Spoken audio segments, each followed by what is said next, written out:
Good morning and welcome. My name is Barbara Stanistreet. I am shortly to be interviewed by Mel from intimacyTV. She's given me a list of questions that people have already submitted to her, and I'm hopeful that I'll be able to answer them. But as you're all aware, we breast implanted women who become ill, we suffer with intermittent brain fog. And so just to be on the safe side, if I should have a brain shutdown, I've got the answers to the questions I've researched and have got them here so that I can read them and not risk making a mistake.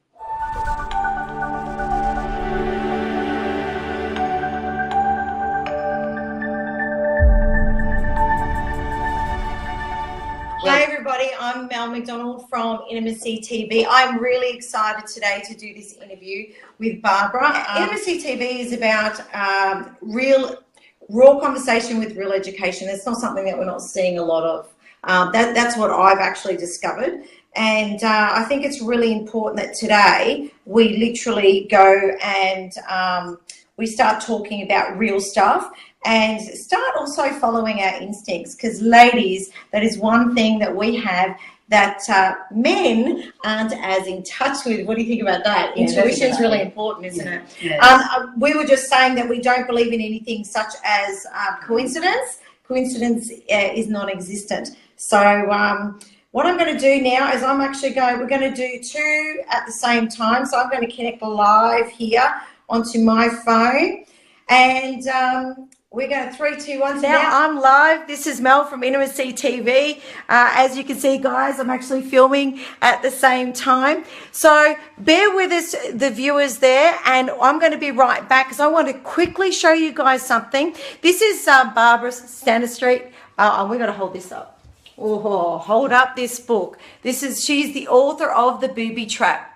And I'm really excited to be invited into her home today so we can talk to you guys about implants.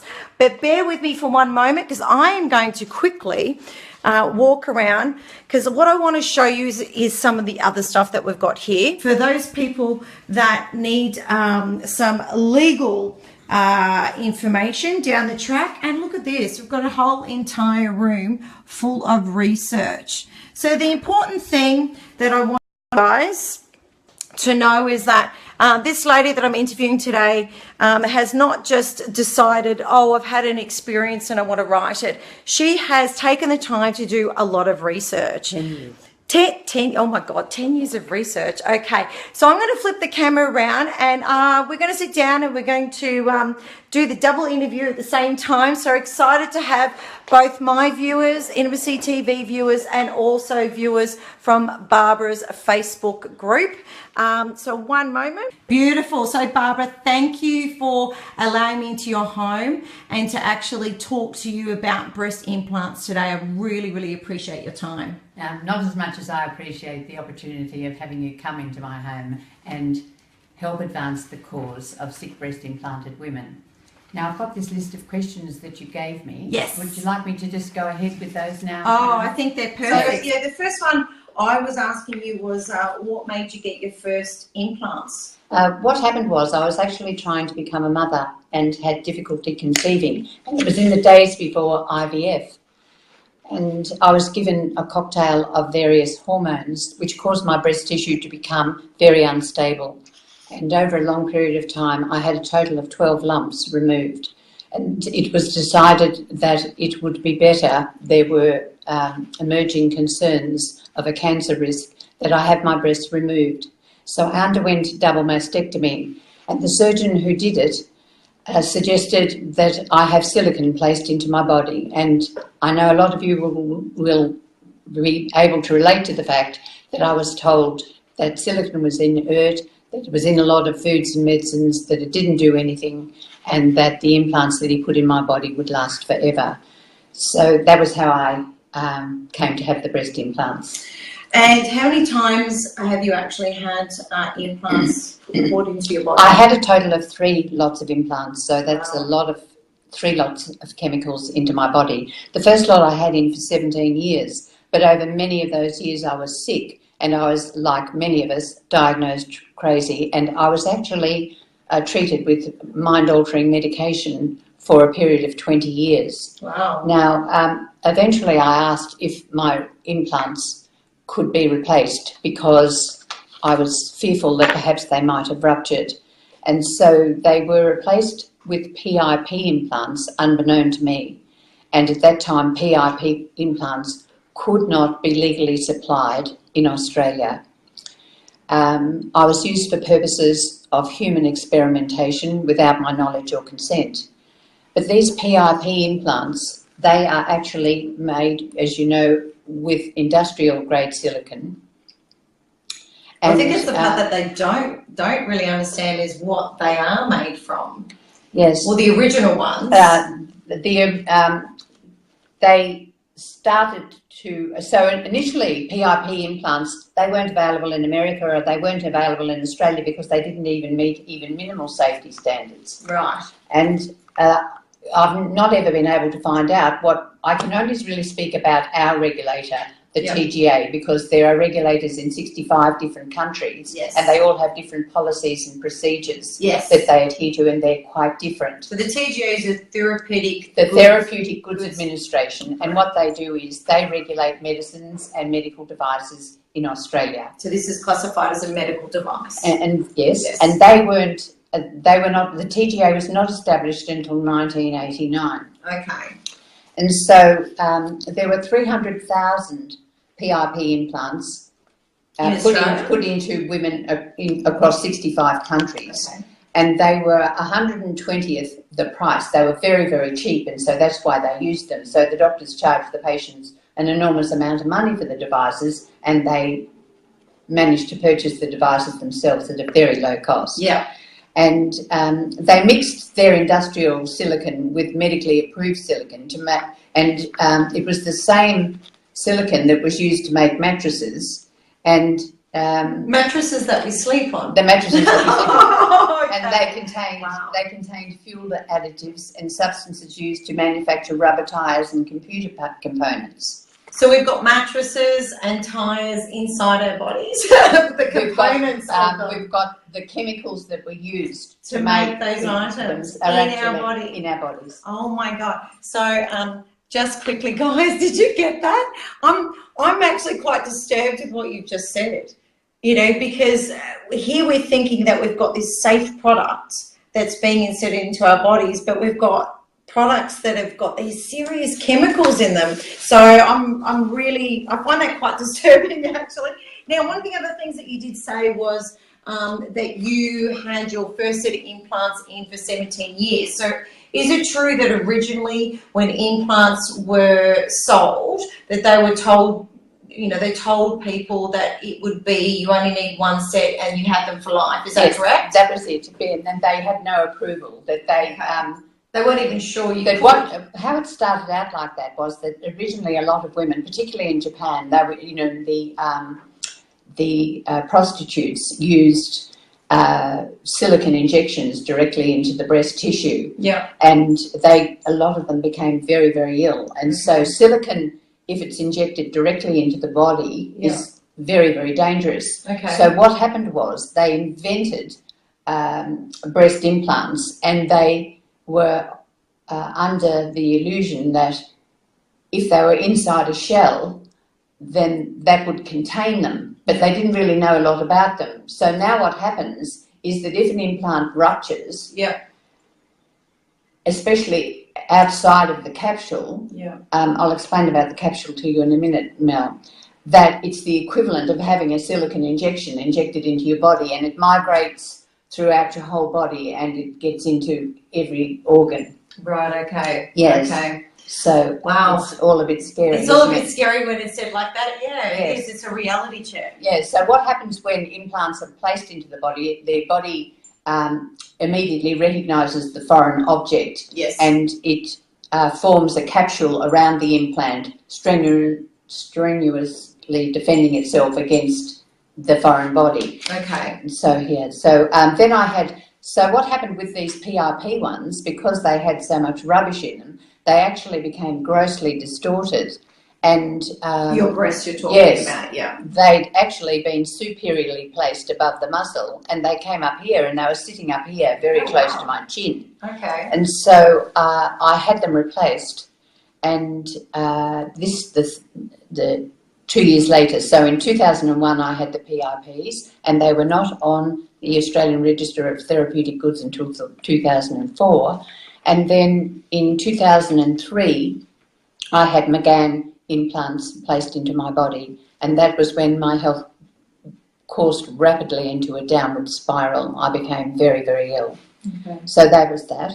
Now, so those are those three questions. Wow, so okay. So, all right, so one of the questions that I've got for you is, if from what you're saying, one of the things that I noticed when I read the book was it was discussing the fact that, you know, with the TGA, when you went to get information, and I think you might have it here, you asked for information from the TGA in regards to the ingredients that are inside the implant itself.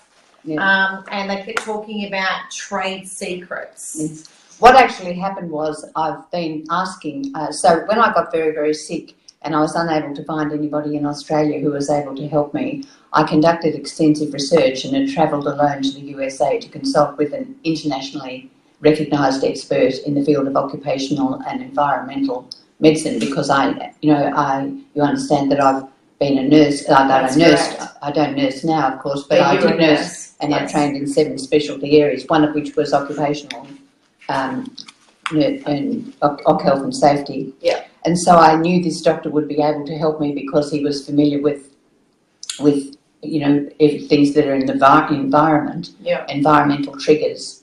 And so I went over there. And what did you ask me, Betsy? So when you asked it, you wanted to know. Oh yes. So what I did, get help. I asked him what I was diagnosed over there. Well, I lived over there for over a month, and yeah. I underwent exhaustive and expensive testing. Yeah. And they did a whole lot of tests to exclude that what was wrong with me could be something that was outside of breast implants. Yeah. And I was diagnosed, at least in part, of suffering the effects of exposure to platinum salts. Okay. Now, platinum salts are used in, I'll just briefly say they're used in the manufacturing process, but they're used as a catalyst to convert the silicone oil into a gel for the filler of the implant, yeah. and then for the shell that's used in both silicone and saline implants. Okay. And so when I asked the doctor over there, he said that I was a near perfect fit to the profile of an individual exposed to hexachloroplatinate, which is a compound of platinum salt. Okay, right. And so it's, we'll just call them platinum salts, though, to make it easier and simpler for our viewers. Yeah. And so I said to him, well, how would I find out? And he said, the manufacturers should tell you. So when I came back, then started this very long journey of trying to find out what had been placed into my body, yeah. and to find out how they'd been shown to be safe. Yeah. And so to show you about the safe, I've got this picture here. Oh, yes. Where, make sure you show both cameras. So I asked them to show me how they had evaluated their safety, and I received something like 84 pages came back in this a pile of papers from the TGA. 69 of them were in part or in total redacted. When I saw that image in your book, I actually in the article you sent me yesterday, I had a chuckle because it felt like a CIA cover-up. It was like all these documents were blank, and I found that quite flabbergasting. It actually is a cover-up. And I'm like, I feel like I'm on a movie right now, looking at an image, and you must have felt very similar, going, "What is this? There's no information here." So I asked them to show me how they had evaluated their safety, and they all came back. So here came all these black documents. But on the ones that weren't redacted, that I discovered that the TGA had evaluated their safety as a result of information provided to them by a so-called group of experts forming a committee, one of whom just happened to be a plastic surgeon, so immediately there was a conflict of interest. Yeah. And what they said, they made there were two statements made. Let me just see what this one is, sorry. No, that's okay.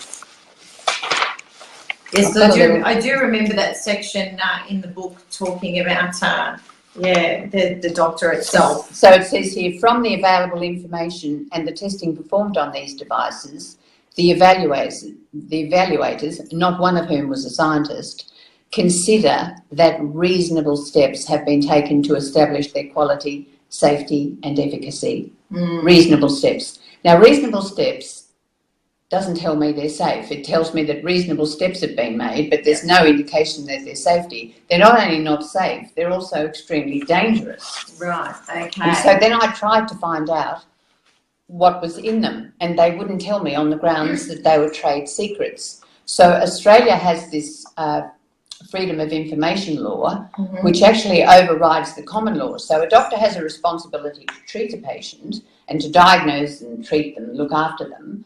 But the doctors in Australia cannot do that with Australian women because they can't find out what they're treating. And it's considered very bad medicine to continue treating symptoms in the absence of a diagnosis. Yeah. You know, what are we treating here? Exactly. And so that was a copy of a letter one of my specialists who had multiple degrees wrote to find out and said that, you know, that it would facilitate her management and subsequent treatment if they could find that, if they could confirm whether or not it was hexachloroplatinate.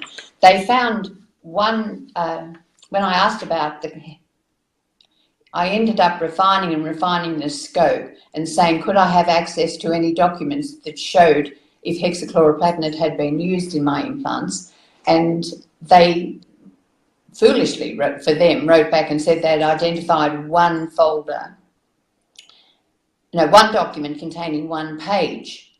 So it was part of a pre-market evaluation. And so it's highly unlikely that McGann would have provided them a list of what wasn't in the implants. So McGann is the manufacturer? McGann was the manufacturer that I wanted to find out. Right. And so I think there's a very strong likelihood that this is in my implants, and it just happens that it's the most allergenic substance and potent chemical sensitizer known to mankind. Right. And so they're hardly going to give that away easily. But that's what happened, is that I wasn't able.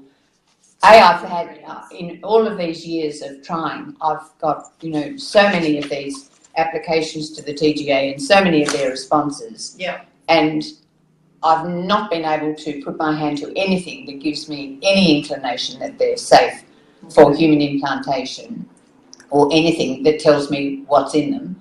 And so the doctors also don't know what's in them. Yeah. So how can... Okay, so there's two factors I find interesting here. Number one, from what you just said, when we go to the supermarket and we're purchasing food here in Australia, by law, they need to put the ingredients of the food on the packaging. That's However, right. When we're getting a breast implant, they actually don't provide you or the doctors with any information for the ingredients that has made the implant, number one. And if that's the case, number two, that means that if there's no such thing as informed consent then, because how can a doctor be giving you informed consent when he or she, as a surgeon or a doctor, doesn't know what the ingredients are in the first place? So yes. Isn't that quite illegal then? Yes, it's very wrong. So this was a very interesting article written by one of our best columnists, Wendy Toohey, in the paper some time ago, and she spoke with the TGA, and I had told her that no woman in Australia can give informed consent.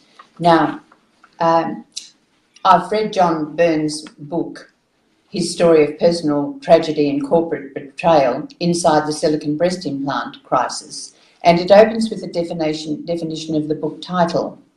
Informed consent a medical doctrine based on the notion that every patient has a right to decide what's going to be done to his or her body. It requires doctors to inform patients of all the risks and benefits connected with an operation or procedure. Patients must not only be informed of such risks, they must also fully understand them. Now, and you can't. You can't. No. You can't. So here in this country, you can't at all. But, you know, people have taken them to task, Mel. You know, Nick Xenophon, they had it organised for a Senate committee hearing, and they had, you know, plastic surgeons, and they had, you know, all sorts of people there. And I was invited to make a submission, and I did. And the first recommendation was, the committee recommends that there be rigorous systems put in place to ensure that medical practitioners provide consumers with all the information needed to allow them to give fully informed consent. But I've not seen any evidence of these rigorous systems. I've not seen any. So it's quite contradictory, isn't it? Yes. Yeah. So it's very true that we can't give informed consent.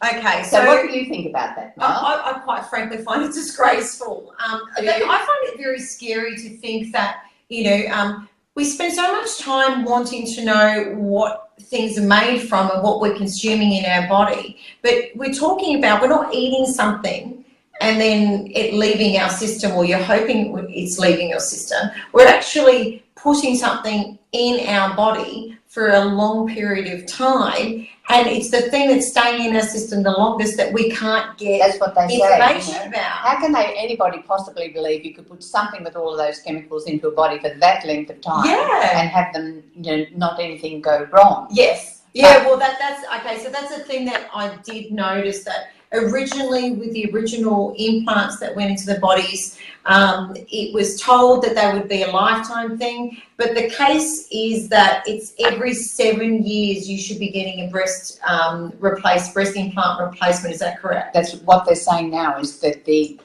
envelope or shell of the implant immediately starts its degrading process when it's placed into the body, because people who've had them removed after they've had them in their body have been shown to have this, you know, breakdown of them in their body. Because, okay, so that was my next question was, you've got your silicone implants and the saline implants.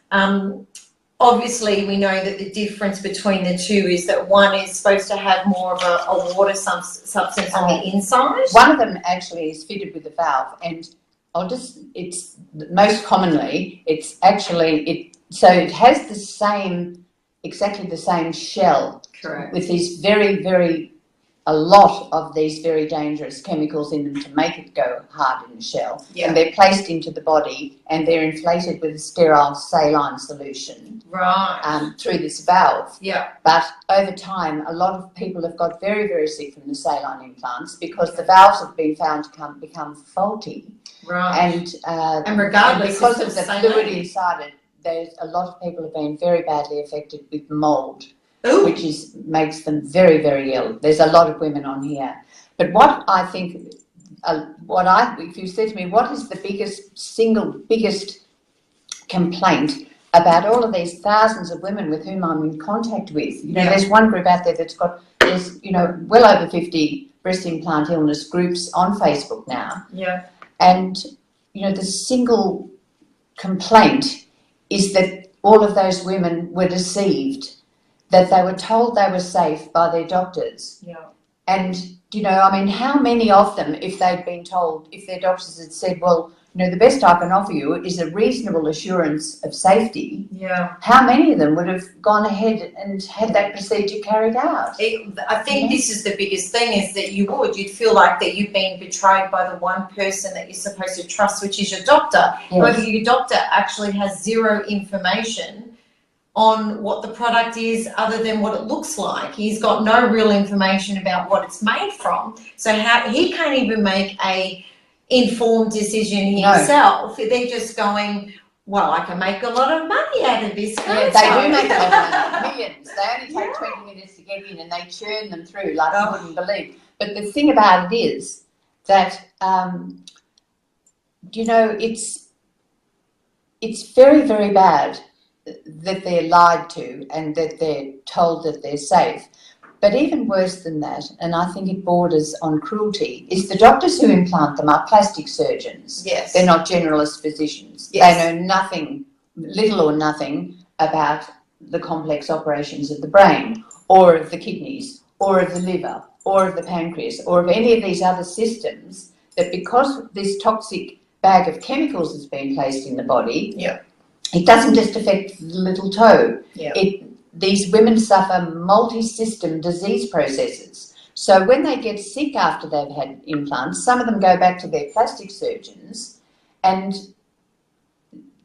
they know, because women have been getting sick from implants for 50 years now. Wow, that long? Yes. Oh my God. And okay. so then they diagnose them like they diagnose me as all crazy. Now, I'm able to speak to a lot of these people with the technology in many, many countries. Yeah. And it's really starting to affect me in a very, very emotional way, to see these women, they're on their phones and they're lying in beds writhing in agony, and their doctors don't believe that breast implants could be causing all these diseases, and they refuse to give them any pain relief, or they refuse, So they're treating them like a hypochondriac? They are. Oh, wow. Okay. All right. And so they're the two things, is that they feel they've been lied to, and now they feel that they're being very, very, very let down. And the American medical system isn't anything like here. Yeah. Whereas I was able to have a conversation with my doctors and say that I can understand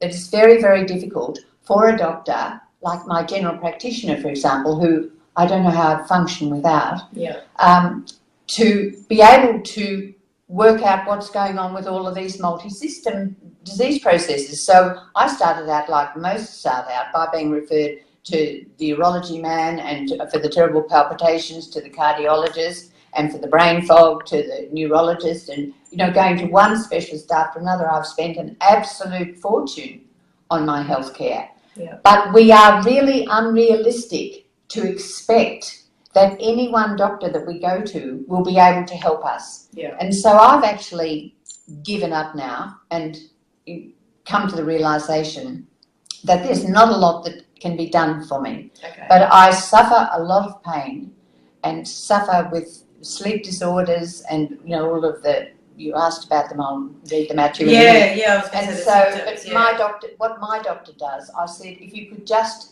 keep me comfortable. Yeah. And that's what she's able to do for me. Okay. And so I'm very, very lucky.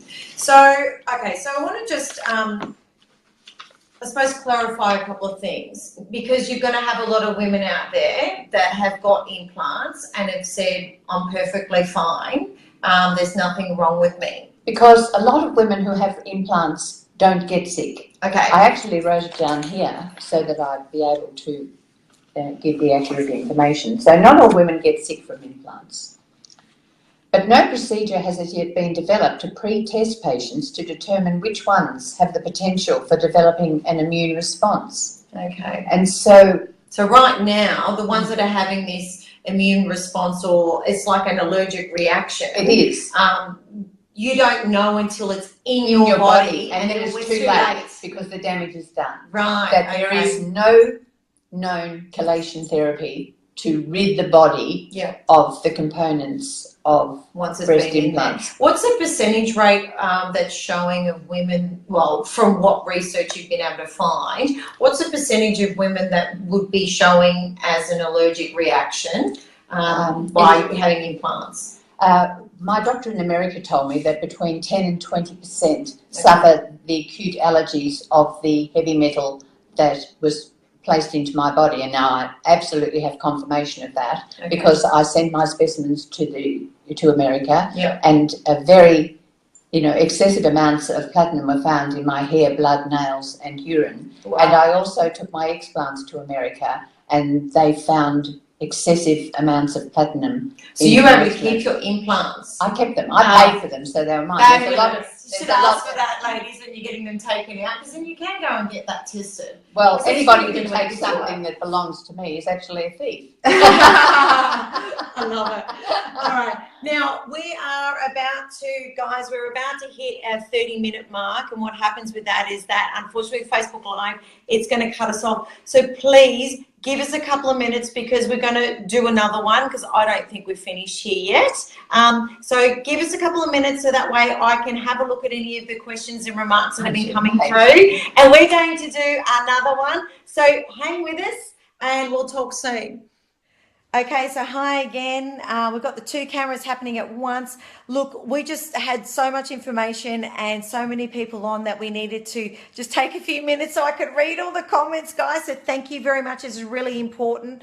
So now what we're going to do is I'm going to turn my camera around and we're going to continue talking about breast implants. But now we're going to cover some of the other things. We're going to talk about the ingredients in them, because we are going to give you informed consent, not like your doctor. Because this is a little bit of a scary topic. We're also going to talk about the visual aspects of breasts. I mean, granted, look, I've got breasts. I like my breasts, you know. But we're going to talk about the visual side. We're going to talk about intimacy and the sex side. You name it, we're going to cover it. So thanks for joining us again, guys.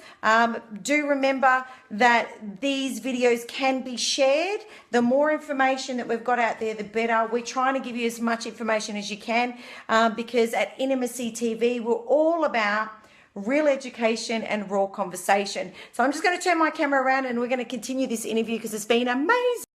So we were talking about before some of the symptoms. I think this is one thing that people would like to know, because we just mentioned the fact that 10 to 20% of women who get the implants are going to have basically an allergic reaction to the implants itself.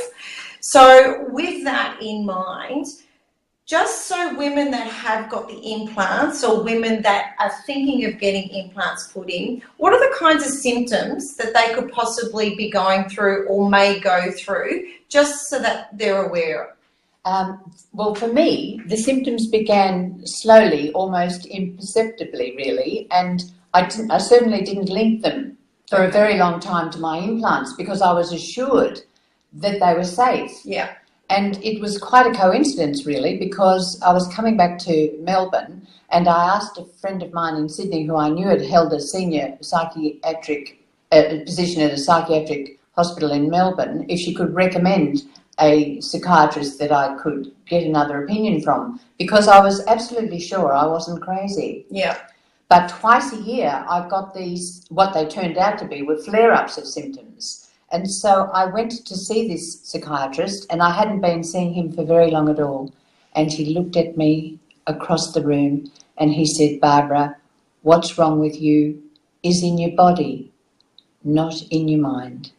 And so what I did was I went home and I typed in complications of silicone breast implants, and up came a paper that had only been published in the States 3 weeks previously about the very subject, and it said, "Contact author."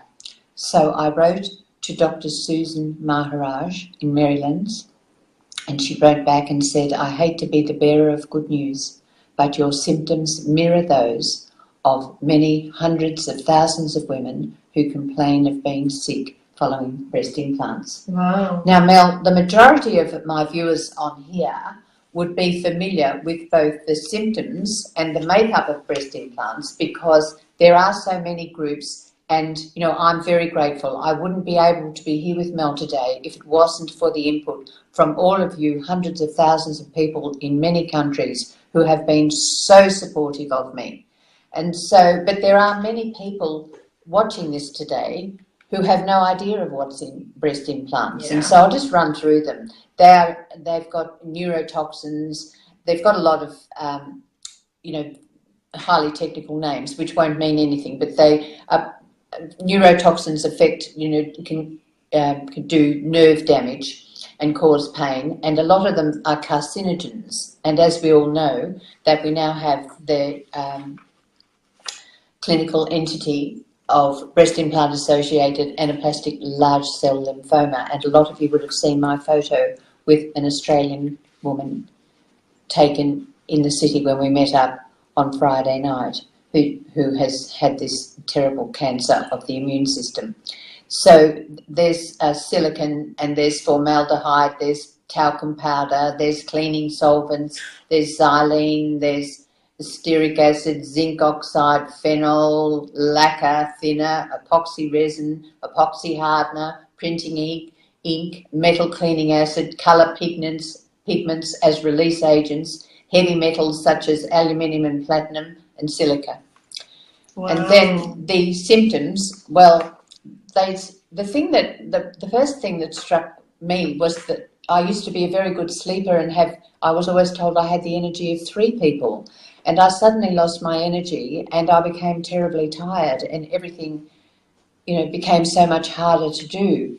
And I actually felt something was really going on that was affecting every cell of my every system. And I pushed on for a couple of years, and as those of you who have read my book will read my sad story, how I left the man I had loved. This flight mechanism kicked in, and I couldn't do it anymore. I knew the only way I would be able to survive would be to take my young boy and to go and just try and manage as best I could on my own. And so then the symptoms just increased in both their number and their severity. So you get this chronic fatigue, cognitive dysfunction. So when Luke got to the final 2 years of his schooling, I thought I should give up the nursing work I love so much, and I set up an office at home, and I did a lot of business writing, and that included preparing resumes for people. And to prepare a resume, I need to be able to get the drift of what somebody's doing before I can write them up. And I found that I would start interviewing somebody and I'd ask them a question and my brain would just shut down as though a trapdoor had come down on my brain. And if you gave me $10 million, I couldn't tell you what he'd said. And I didn't want to look like an idiot. And so I'd move on and ask a few more questions and then suggest that we recap and go back over it and ask the same question again, hoping like mad that my brain wouldn't fall out a second time. And so all of the sick women who are watching this program can relate to the terrible brain fog and the lack of concentration. It's very bad. You get a lot of muscle pain and weakness, and a lot of women get rheumatoid arthritis with severe joint pain. Hair loss. My hair fell out in great clumps. I had very dry skin, dry hair, poor sleep, insomnia, dry eyes, decline in vision, visual disturbances. I didn't actually suffer thyroid or adrenal symptoms, but a number of women I'm aware do. You get a hormone imbalance, slow healing of cuts and bruise easily, throat clearing, cough, difficulty swallowing. I had very great difficulty swallowing. I was even regurgitating food back out through my nose, which sounds really gross. And the reason it sounds gross is because it was gross. It was gross for me and for those near.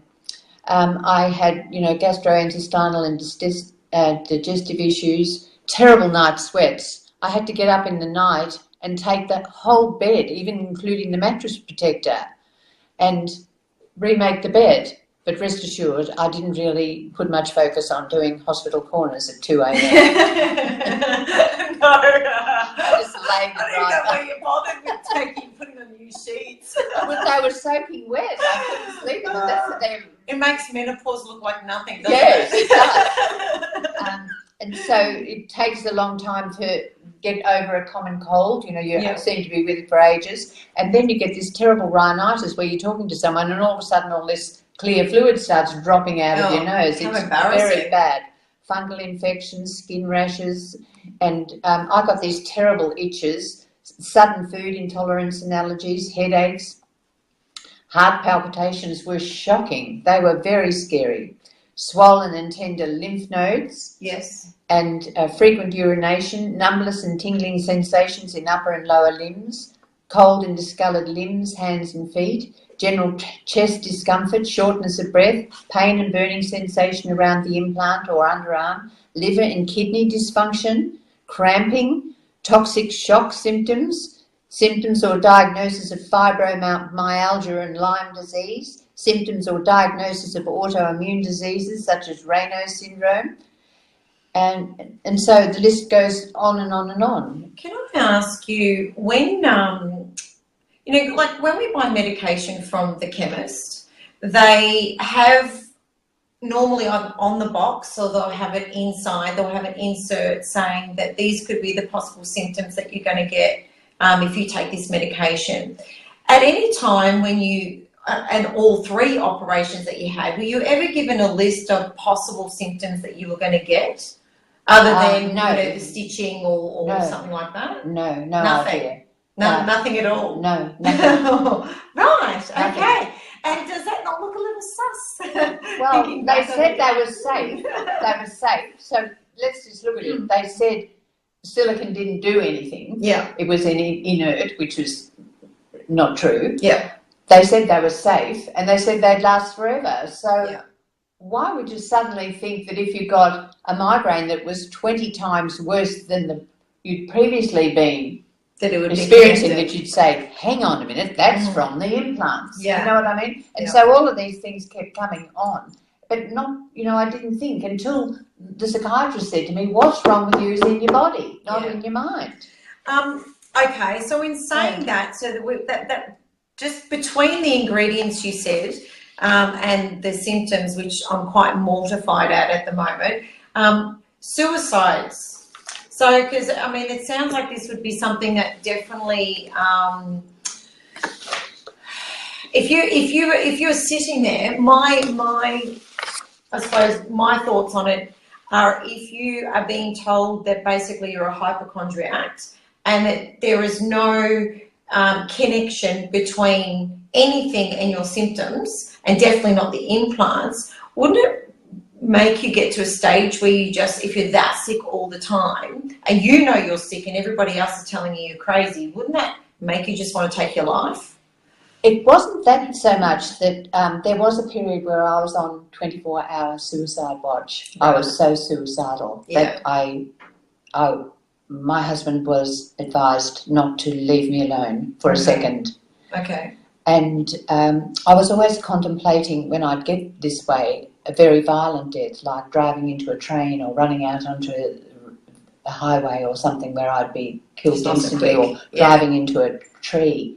And the psychiatrist said it's very, very unusual for women to contemplate such a violent demise, that they usually take it. Yeah. And so that's a male thing, actually. I still often wonder about who was the lovely girl who died. Wasn't it? And then her mother, Charlotte Dawson.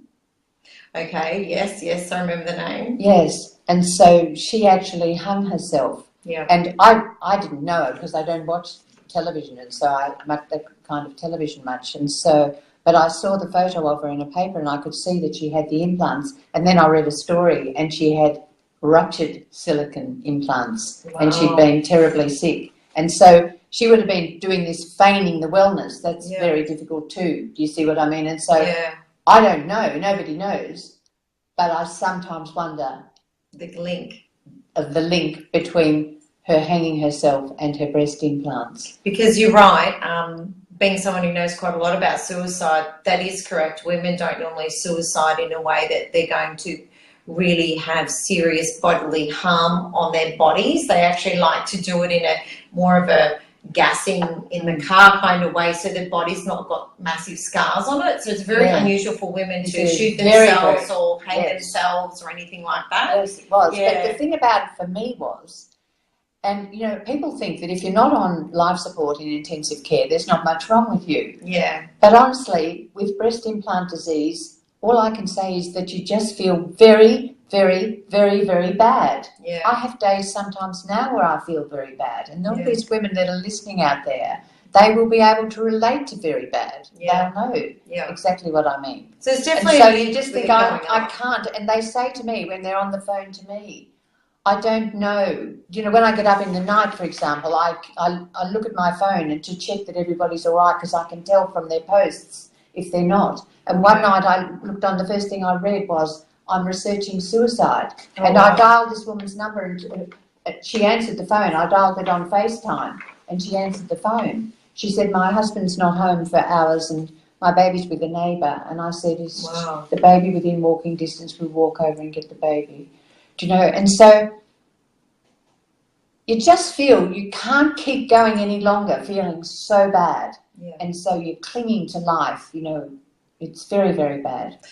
It's definitely a massive issue because the female suicide rates have definitely increased over the last couple of decades, I think it is. With the research that I've done, that it's different in different countries, which is interesting. So that could be due to a lot of factors, but it could be perhaps due to like the medical system in the country. I mean, in Australia, we've got a wonderful medical system, as you're aware, but in some countries it's not very good. Yeah. And so with the research I conducted, that the suicide rate was up to 7 times that of the normal population. Wow. And so that's a lot of people killing themselves. Yeah, definitely. Because of that. And I've written here, I wrote it in my book, grief from suicide death is unlike any other grief.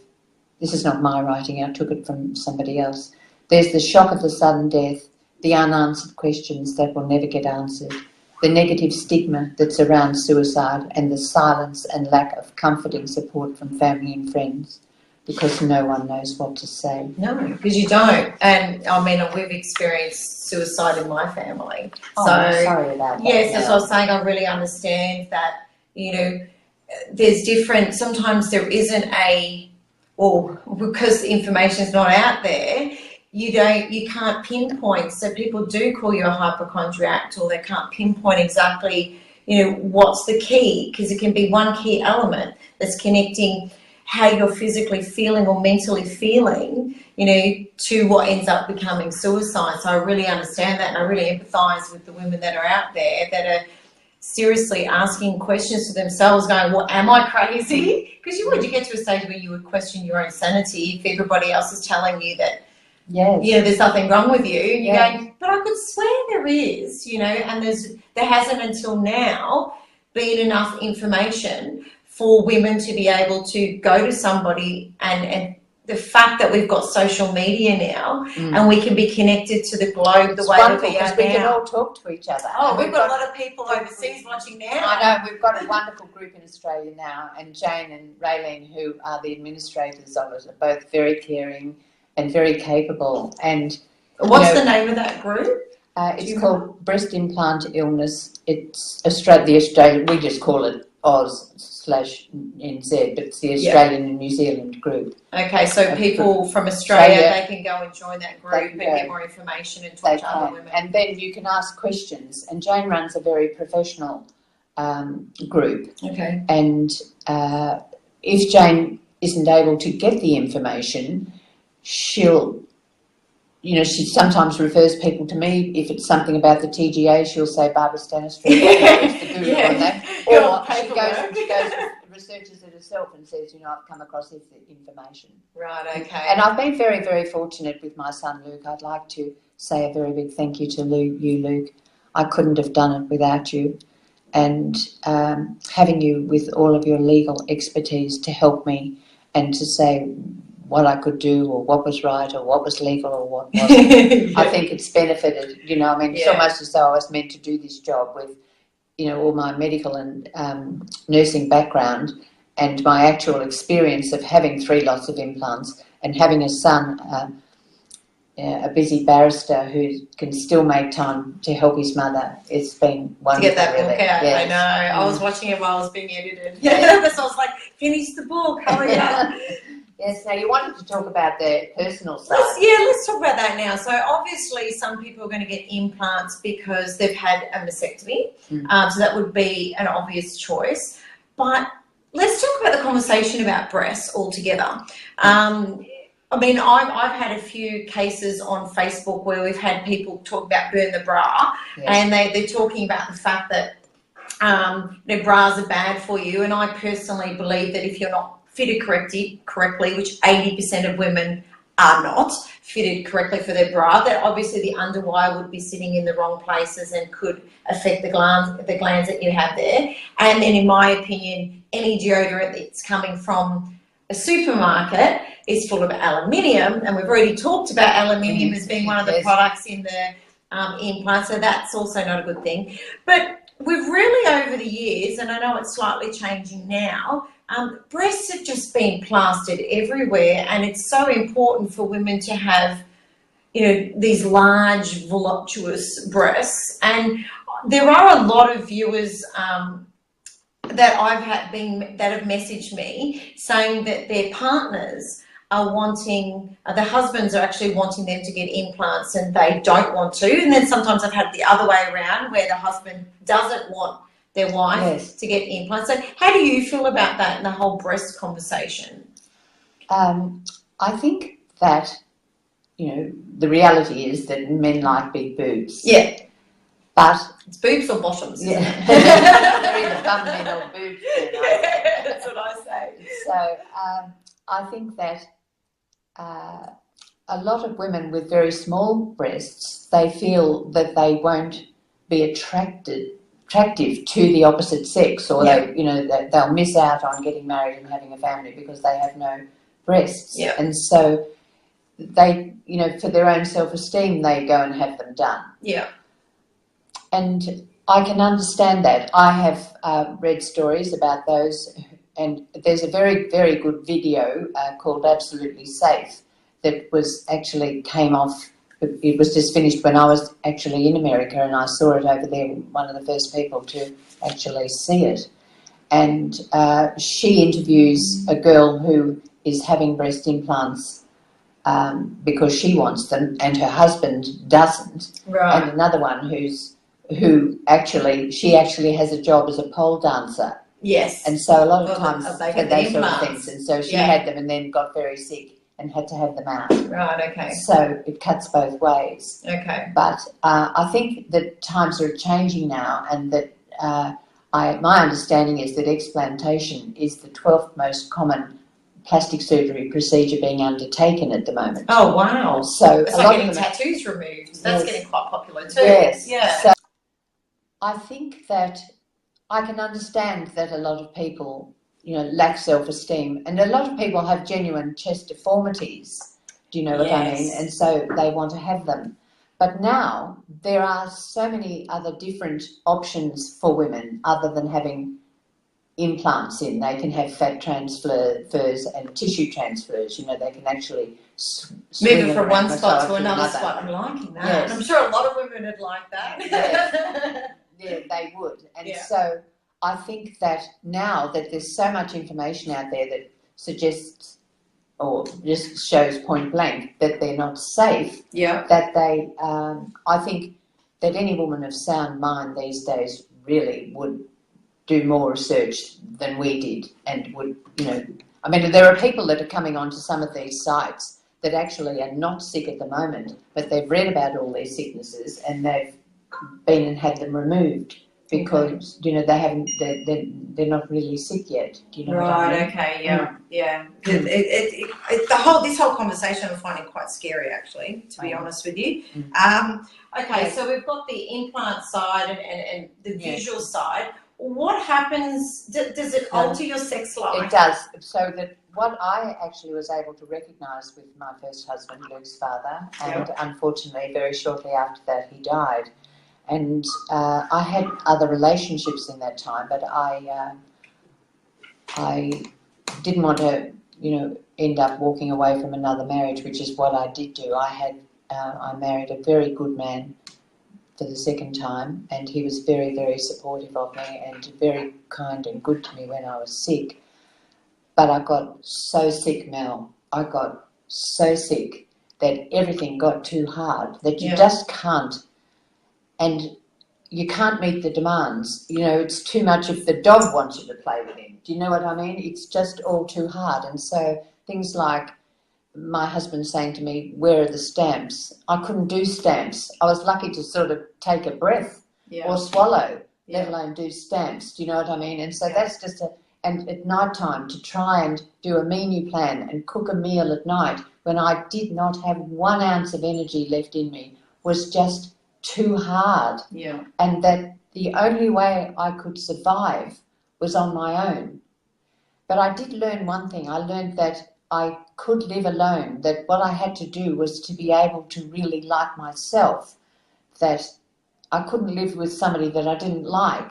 And I actually quite like the person that I live with now. Yeah. I know her flaws, Yeah. back to front. Isn't it great once you know yourself? And so what I think, though, is that I think, wouldn't it be wonderful if people say to me, you're so peaceful and, you know, in spirit, and I am. You know, I get mad about things like I always do. But I sometimes think, now, wouldn't it be wonderful if we taught children at school how to learn to really love yourself? Yeah. Because with this film, you know, Embrace, and all of this going on about how to, that if children were taught, you know, all of the lovely things about us, do you know what I mean? And face the fact that we've got flaws, but there's no point in beating yourself, spending your life. You know, I tell people that I lock my flaws up in the bottom drawer and throw away the key. Yes. I prefer to dance my strength. But it did affect the relationship. And what actually happens is, I wrote it down here. You know, some women have very, very good men as husbands. They really do. Others, you know, get fed up to the back teeth of their partners being sick all the time. Yeah. And there not being any explanation for it, or any help, or any doctors believing and doctors telling their partners there's nothing wrong with her, it's all in her head. And the men are just saying, I want my sex goddess back, yeah, I want my woman back. I want my woman back. Yeah. And so when the brain's not functioning properly, your sex hormones are out of balance. Okay.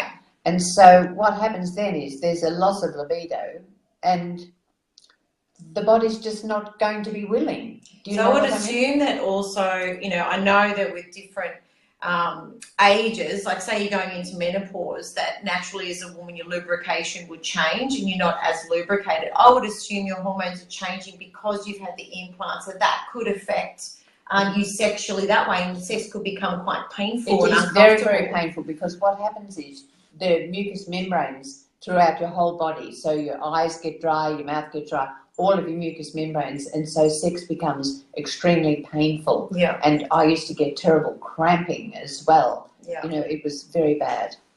And so I think that it's something that's, you know, not discussed on Facebook a lot, but when I'm talking to the people that I can ring on Facebook and have a private telephone conversation, they share it with me, how difficult it is and how hard it is, and, you know, that their husbands want their partners back sexually, and they're not able to do it, and did I have any suggestions? Yeah.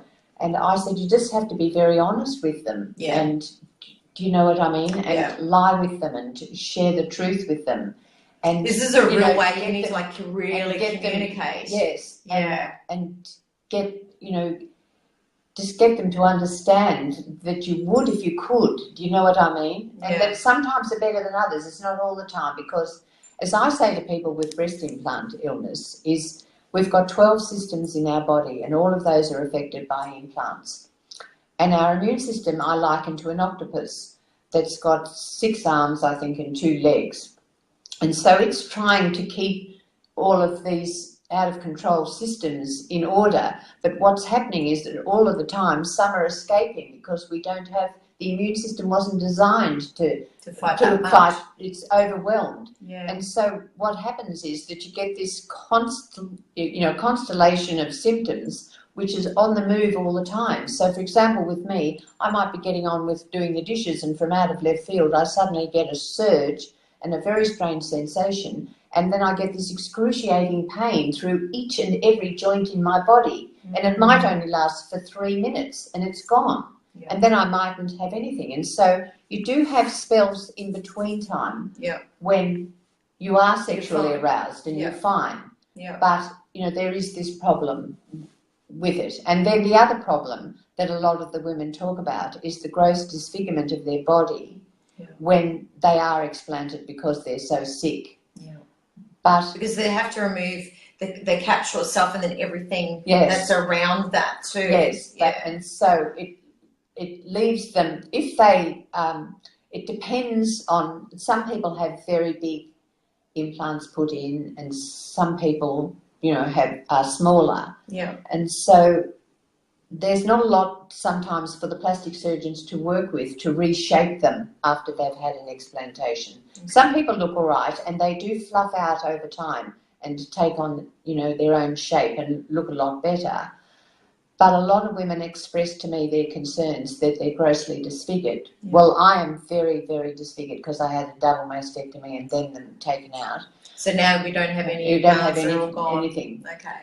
And so I also can't use, well, other people might be able to, but I'm so allergic to silicone that I did buy very expensive silicone. The little, the saline things you put in your bra? Put in your bra. Yes. Mine was a silicone one. And I wore them out one day, and I was going out for the whole day, and I could feel it, and the scarlet came up through the top of my dress and all up here, and I was in this terrible burning. So that was a waste of time, effort, and money. But luckily now there's bra companies that will specifically make bras for women that have had mastectomies, which is fabulous that you can get that done. I can manage, you know, reasonably well now.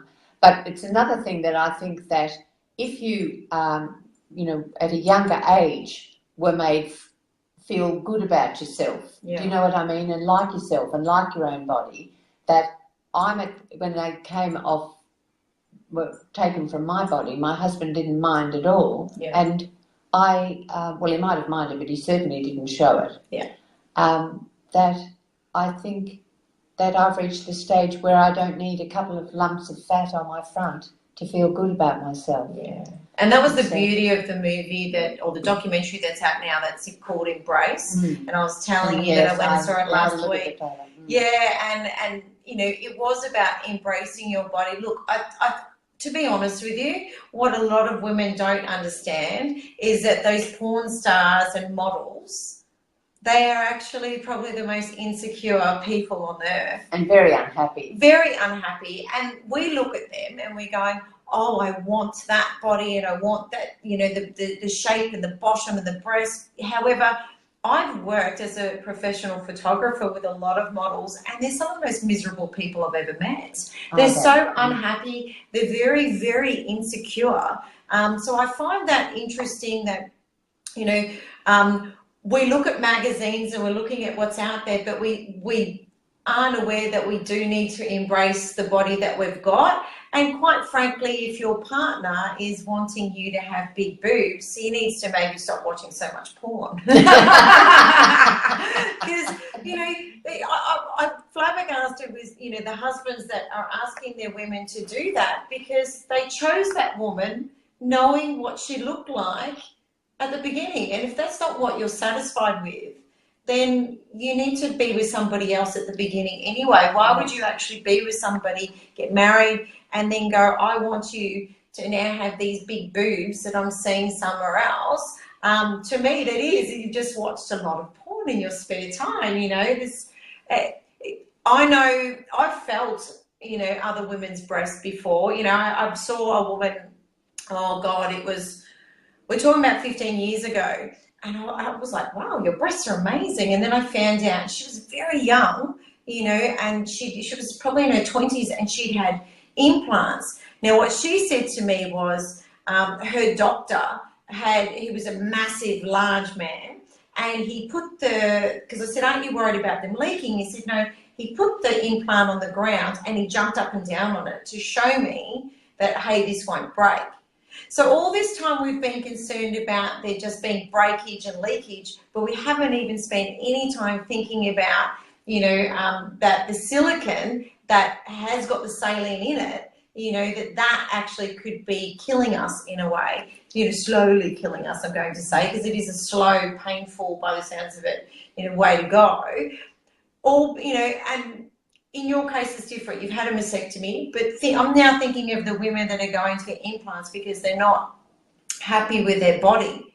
So they're sitting there and they're going, I'm not happy with how my body looks, or my partner wants to enhance part of my body. I'm saying go get a push-up bra. Otherwise you could end up looking like this. This is the change.org, and I've put a photo of me looking better, and that was the photo taken of me the night before. Yeah, make sure you show these guys too.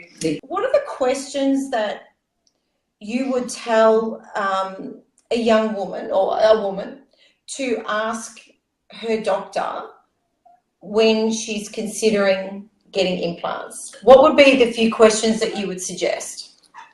I wouldn't ask him anything because I've not met one of them yet who tells the truth. That's true. Okay, how do you catch them out? I think this is the key here. Like, I know when I read the book and I highlighted, oh my God, I made a mess of your book because I just highlighted so many different sections. Fabulous.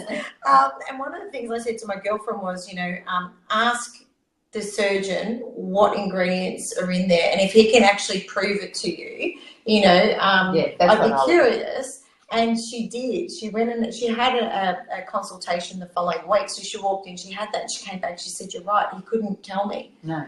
So the only way would be if they see, it says in here that these high risk 3, they're TGA classified high risk 3 devices. They actually require manufacturer proof of safety, but that safety testing has not ever been done. There've never been any long-term studies. Okay. And so I think people, it's like smoking. You tell people, how dangerous smoking is. And they still do it. Still keep smoking. But at least now they've got this warning sign on the packets. Yes, I know, but there's no warning on breast implants. And I think what seems to be happening now as a result of all these wonderful groups and all of these people contributing is that women contemplating breast implants are actually going onto these sites and seeing. But the doctors all tell the patients that they're safe. Yeah, and they're not. Because what they do is they misunderstand, because they're TGA approved, that means safe. But approving something's got nothing to do with claiming that it's, that these women are not going to be injured by a product that's actually unsafe for human implantation, because nobody has any idea of what goes on inside that body once those devices are placed and how that device will interact with the body's tissues and fluids. So it's playing Russian roulette, basically. Yes, it's a terrible gamble. And I think now that a lot more people are asking a lot more questions. Which is really good. Mm. I think another thing that I'd like to state to the viewers, and this was something that a lot of people weren't unaware of, because we've still got that mental thing from the original implants that came in saying, this is a once-off operation. I want you guys to understand this isn't a once-off operation. They actually should be replaced every 7 years. So you need to think about you're outlaying all this money to have your surgery today. In 7 years, you'll need to go into surgery and you'll need to pay to get them removed, and then you'll need to pay to get a new set in. And you're going to be doing that every 7 years. So for my girlfriend, who is a mother of 3 children, it really made her think about, I'm going to have this surgery and the recovery. It wasn't just the money that was involved, which surprised her, but it was also, I'm going to have to do this surgery every 7 years and put my body through it, but also my family through this every 7 years. So I think it's really important. And I've read where a lot of people say that they made the decision not to when they knew that they'd have to have them replaced regularly, because who's going to pay the school fees? Yes. And so, because I'm walking around with fake breasts, my children can't go to the school I'd like them to go to, and it's also I think it's a real public risk too, that for me and for the taxpayer, if I had my implants for cosmetic reasons and been so sick, I'd be like these poor women that I speak to all around the world that are just lying in bed in terrible pain and not able to afford to get the treatment, because it's one thing to save up to get them in, it's another thing to get them out. Mm-hmm. And a lot of them can't afford to get it out. Yeah, that was one of the things that had stopped my girlfriend initially. It was that being able to afford to actually pay to get them out. But I think you were saying something like it's only if it's classified under a certain thing with our Australian system that you could claim it, say, on, I don't know if you can claim it on Medicare to get it out, but some of the fee or the cost of it could be covered, which is, I think, what my girlfriend had. I think she had to have her doctor say, we think this implant has ruptured, for her to be able to afford to go in there and pay the gap payment between the surgery and the cost of it. Otherwise, she couldn't have afforded to actually get rid of it. Well, what happens in the public system is that there are some women who actually can't afford to get the doctor to pay the doctor and the hospital fees. Yeah. And so they've still got ruptured implants in their bodies and are on waiting lists in the public hospital. But they keep being, put back because someone comes in with a cancer or something, or someone needs more urgent treatment. Yeah. And so these people Not high are priority. suffering, and it's very, very, very, very hard for them. Very. Okay, so guys, this is about, I think what we're trying to do today is to give you a full overview in regards to implants. We want to have the discussion that isn't being discussed, because what we are trying to do is to give you informed consent that your doctors and your surgeons aren't doing, because quite frankly they don't really know about it. They don't know what the ingredients are, so they can't give you informed consent. So this is what Barbara is really spending the last decade of her life doing, and she'll continue this until she's no longer here, I'm sure. I think you found your calling, ironically. It's amazing how things happen in our life, but sometimes we've got to go through something like this till we actually find our purpose and our passion. And your passion is about giving informed consent to women, so that way they've got this information and then they can go and make the decision for themselves. We clearly have said this doesn't happen to everybody, but this is a game of Russian roulette, and the question is, are you game enough to play that? Yes. So thank you so much for joining us today. Yes, thank you everybody for listening. We know that there's lots of messages, so we'll make sure that we go through them and we'll answer anything that you've got there.